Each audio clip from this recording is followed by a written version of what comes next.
And guy sits there and insults Kirk Cameron, says he's scanned his mind. It's like, dude, you keep talking about great theologians and philanthropists.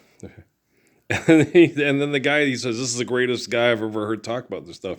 He starts talking, this is outside of God. It's like, God's omniscient, omnipotent. Okay, you're reading a book, right?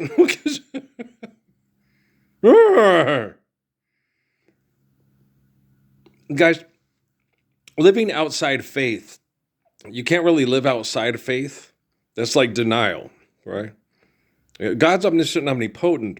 When you don't have faith in God, you're like trying to make up shit that you can believe in because you have trouble believing in anything because you're not too humble and faithful and intelligent, right? So you'd be like, send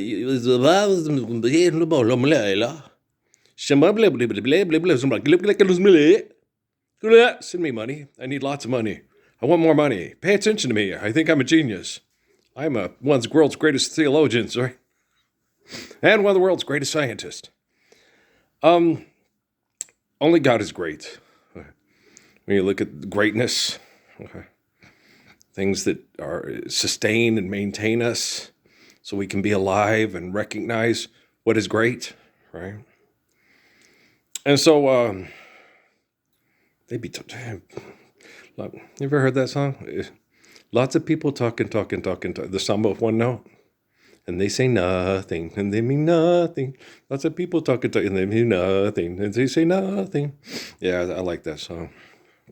But sorry, I'm not digressing. I'm just talking about something a little bit more interesting than what these people talk about, and then trend and make lots of money. It helps me more than you'll ever know. Forgive debt and trespass, love one eternal, faithful peace. It helps, and you should know. Because you're supposed to understand the Bible or the Quran.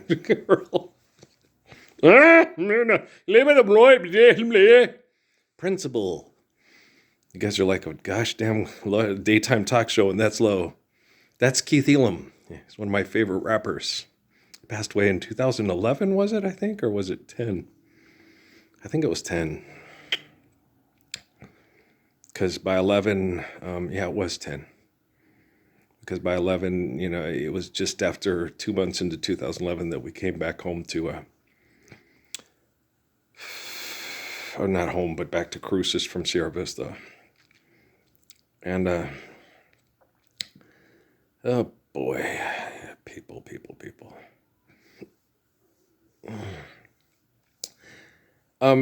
Sick people are people that will do things that are irrational because they are addicted to the brain chemical reactions that sick people do to feel meaningful, important, or powerful.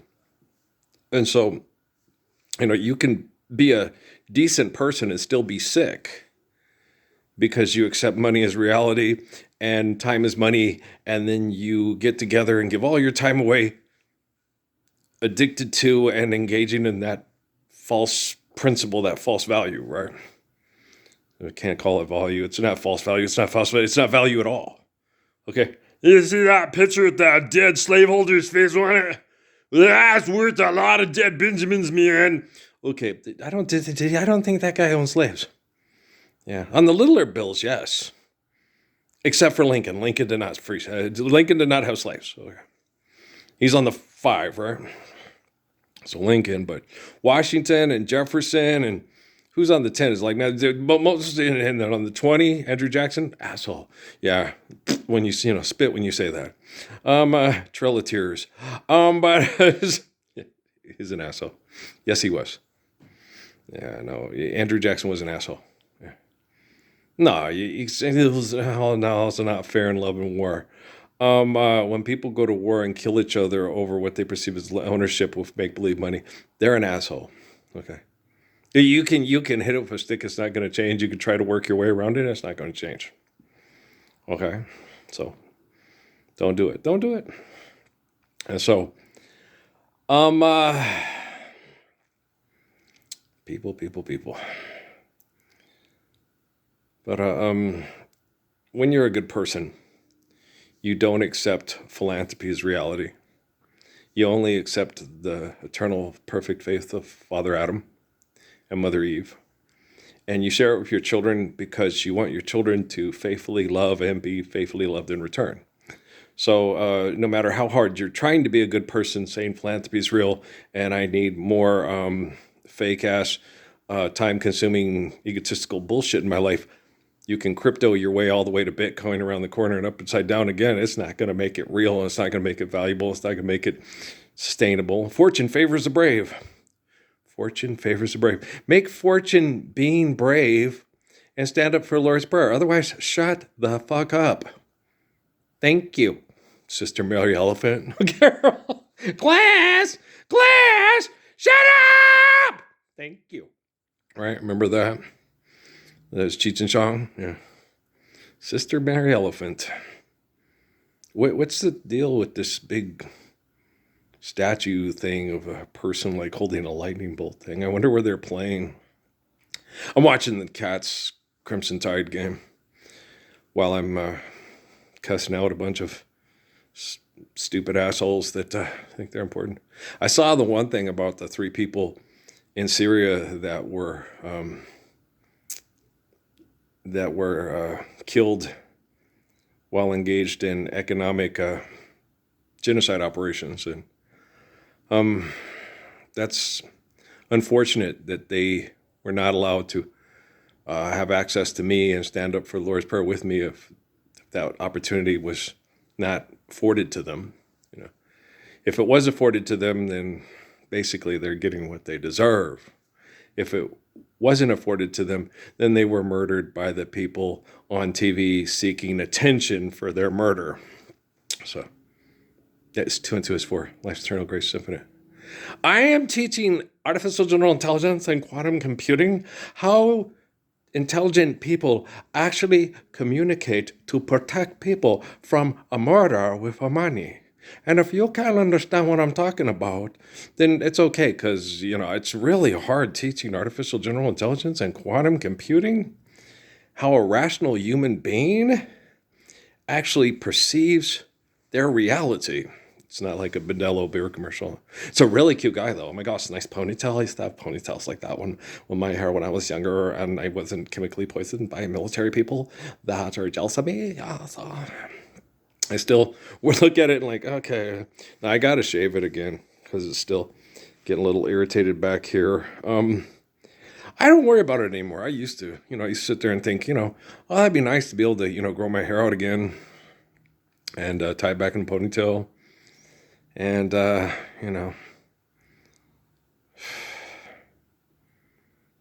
but then again, do I really want to look like Willie Nelson? But then again, I never really did look like him.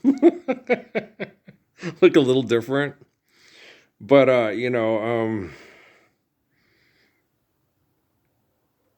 depression from feeling other people's suffering and abuse through mass murders. Manipulation, thank you, is hard on you, not just psychologically and emotionally. It's very hard physiologically.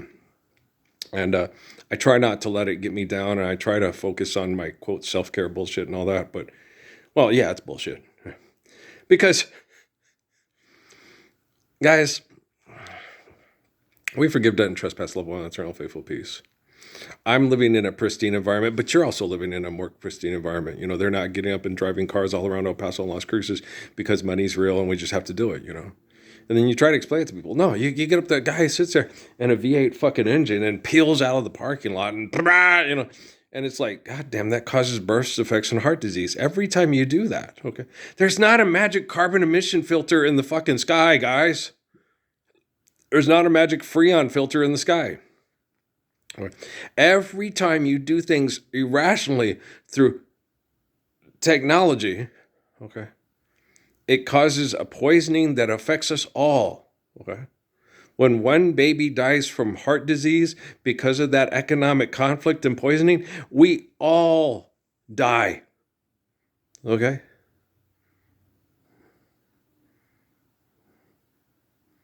We all died at Wounded Knee, right? We were all thrown off the side of the boat during Middle Passage. Okay? We were all crucified in the ancient Roman Empire in a town called Jerusalem. Okay? We were all crucified that day. Do you understand the magnitude of do unto others as you would have them do unto you? Do you understand the magnitude, okay, of what you reap is what you sow? Do you understand the magnitude of what you think you're reading and what you think you're saying? Okay? And then people, God damn it, vegans. One of the most self-righteous, pain in the ass group of people in the 21st century is the vegan community. And I understand the intense, irrational reaction. Okay.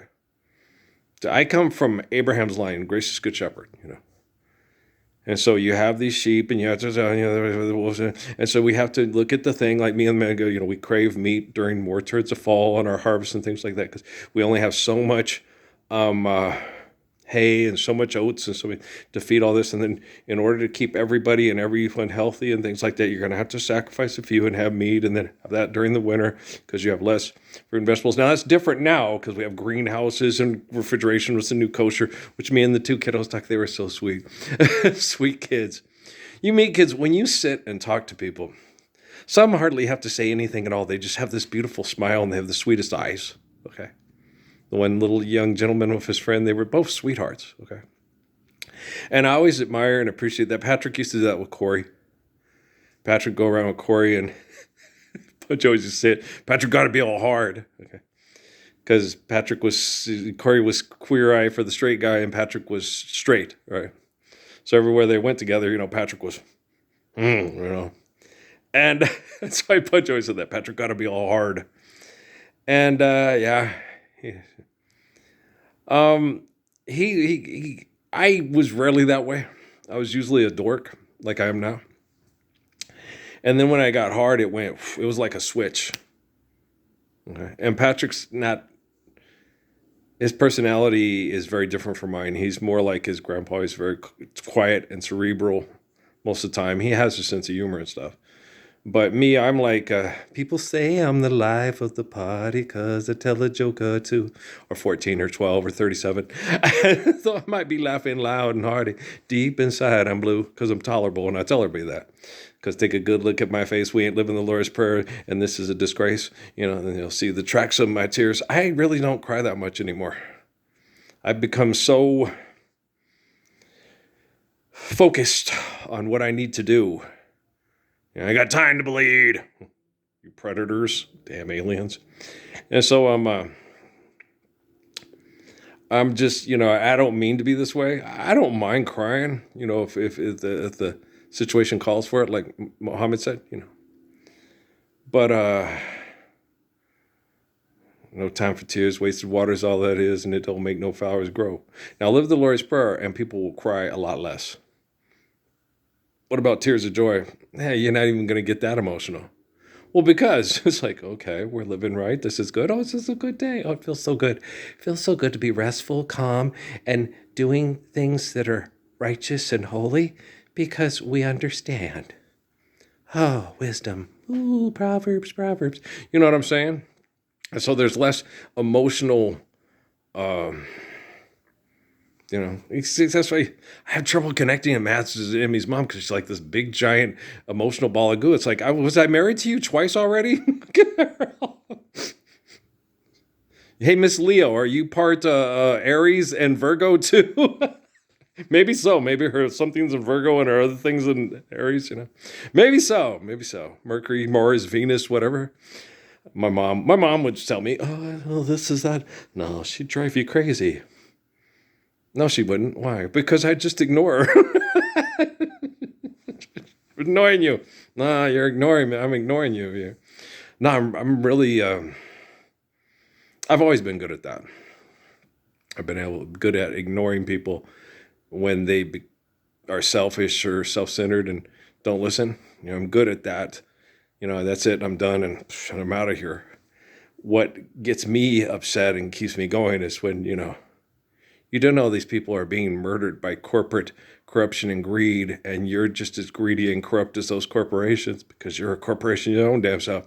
And so you incorporated, huh? Okay. What are you doing? Ignoring you. If you amuse me, maybe I'll acknowledge you. I don't know. You know. So the one person I acknowledge the most is recently is has been D.T. Suzuki because of his meditation and his love and his devotion towards world peace his whole life. And Jesus told me, this guy, focus on him. And so yes, and has helped a lot too. But he doesn't have the situation to focus on helping me through this as much because of what was happening in his life and the circumstances that were happening in his life, as opposed to D.C. Suzuki's life, who was a Zen Buddhist who was able to help share his perception of his love of life and the appreciation for the gift with others. All right, so it's pretty cool. I think we said that pretty good. Yeah, we did. Thanks, dude. All right, excellent. Legacy. There's no legacy in philanthropy. Okay? Stand up for it, Lord's Prayer.